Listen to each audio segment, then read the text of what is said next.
کہا جاتا ہے کہ شمالی پاکستان اور کشمیر میں کسی زمانے میں 10,000 سے زیادہ ہمالیہ کے بھورے ریچھ پائے جاتے تھے، لیکن آج ان کی نسل جنوبی ایشیا میں انتہائی خطرے سے دوچار ہے۔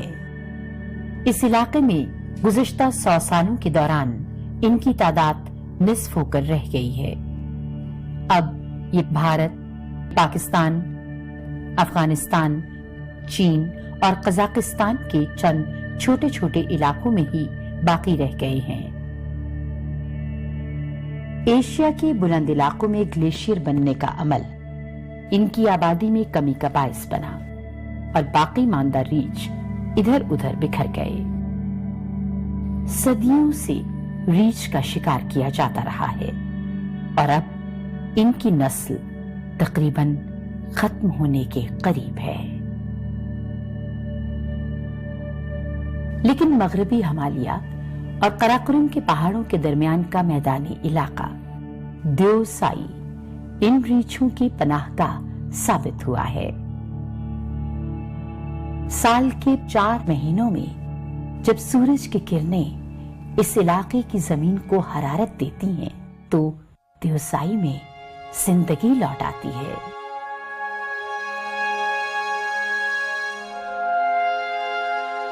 ہمالیہ کے اس حیاتیاتی نظام میں گرمیوں کے موسم کی چراگاہیں جنگلی پھولوں سے بھر جاتی ہیں۔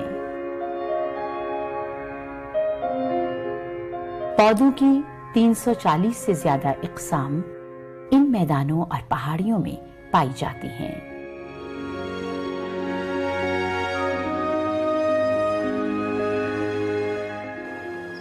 اور اس فضا میں 200 سے زیادہ قسموں کے پرندوں کی چہچہاہٹ سنائی دیتی ہے۔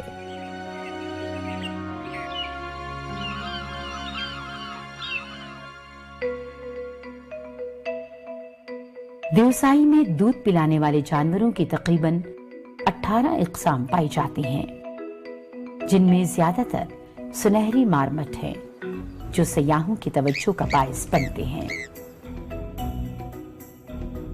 لیکن دیوسائی میں رہنے والے تمام جانداروں سے زیادہ توجہ کا مرکز کوئی اور ہے، اور وہ ہے ہمالیہ کا بھورا ریچھ۔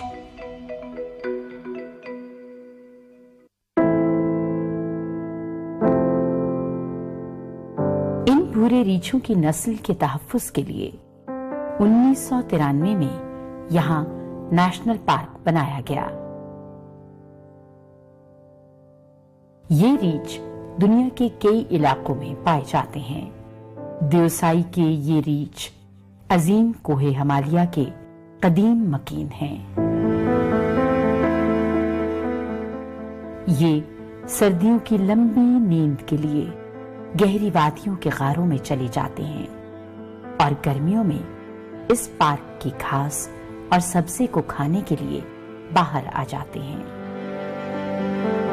ان ریچھوں کی جلد بہت موٹی ہوتی ہے، جن پر گہرے بھورے بال ہوتے ہیں، اور ان کے کاندھوں پر ایک کوہان ہوتا ہے۔ ان کے لمبوترے چہرے پر بڑے بڑے کان اور ایک لمبی تھوتنی ہوتی ہے۔ ان کے تیز دانت آسانی سے گوشت کو چیر سکتے ہیں، لیکن یہ عموماً سبزی خور ہوتے ہیں، اور ان کے پچھلے دانت پودے کھانے کے لیے بہت موزوں ہیں۔ یہ ریچھ اپنے خاندان کے دوسرے جانوروں کی نسبت چھوٹے ہوتے ہیں۔ ایک جوان ریچھ کا وزن 120 سے 150 کلو گرام ہوتا ہے اور لمبائی 1.5 سے 2 میٹر تک ہوتی ہے۔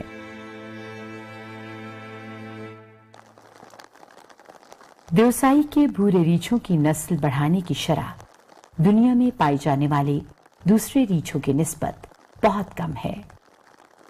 نر ریچھ کے مقابلے میں مادہ ریچھ کا وزن 60 سے 70 کلو گرام ہوتا ہے، اور یہ 8 سال کی عمر میں بلوغت کو پہنچتی ہے اور عام طور پر صرف ایک بچہ پیدا کرتی ہے۔ ریچھ کا بچہ